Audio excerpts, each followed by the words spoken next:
Safe صاحب، ایک تو آپ کا چونکہ ریئل اسٹیٹ سیکٹر سے تعلق ہے، کنسٹرکشن سیکٹر سے تعلق ہے، گورنمنٹ نے امنیسٹی دی کووڈ کے اندر، اور ہم نے دیکھا کہ اس کے بعد یہ سیکٹر بڑا بوم آیا اس کے اندر. ایک تو اس کا فائدہ ہوا واقعتاً اس سیکٹر کو، کتنے پیسے انجیکٹ ہوئے، اور پھر اگر اوور آل ملکی سطح پر بات کریں تو ملک کو اس سے کتنا فائدہ ہوا؟ دیکھیں جی، اتنے شارٹ سپین کے اندر ہم یہ نہیں کہہ سکتے، کیونکہ کنسٹرکشن کو سمجھنے کی ضرورت ہے. ایک کنسٹرکشن پروجیکٹ جو ہوتا ہے اس کا لائف سائیکل جو ہے وہ 5 to 8 ایئرس پہ بنتا ہے جا کے ٹوٹل. ایسا نہیں ہے کہ گورنمنٹ نے آج ایک انڈسٹری اسپیسیفک کوئی پالیسی بنائی اور صبح اٹھ کے سارے لوگوں نے جو ہے وہ وہاں پہ مزدور لگا دی اور کنسٹرکشن شروع ہو گئی. ایسا ممکن نہیں ہے. Government has done very good initiatives, taken very good initiatives to harness this industry.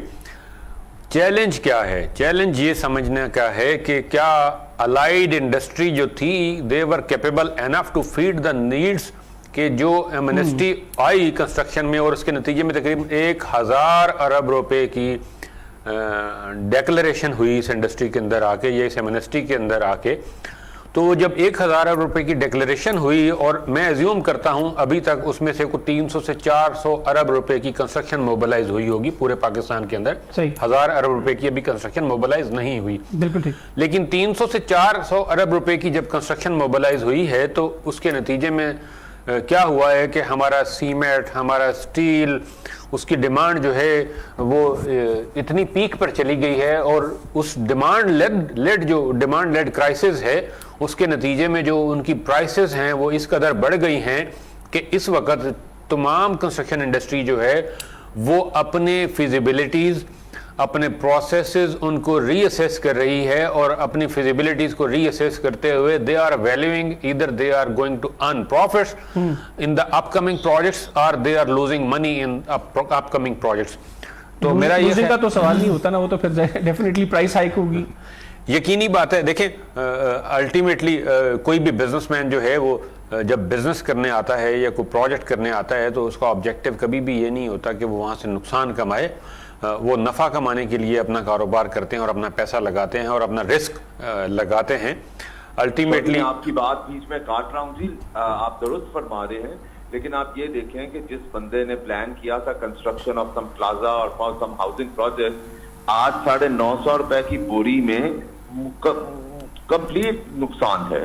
کوئی نہیں لے کر پا رہا ہے. صحیح کہہ رہے ہیں. بزنس پلان اپنا پراپر پورا بنانا.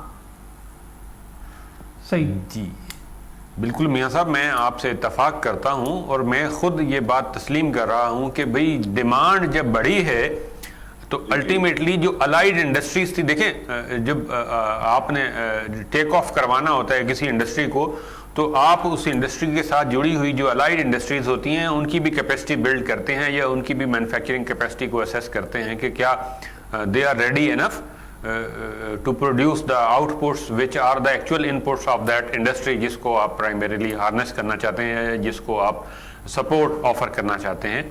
تو یہ چیلنج ہے اس وقت پاکستان کی کنسٹرکشن انڈسٹری کے ساتھ کہ کنسٹرکشن فیزیبل نہیں رہی ہے، کمرشلی وائبل نہیں رہی ہے ایٹ کرنٹس. اس کو ری اسیس کرنے کی ضرورت ہے. Thank you.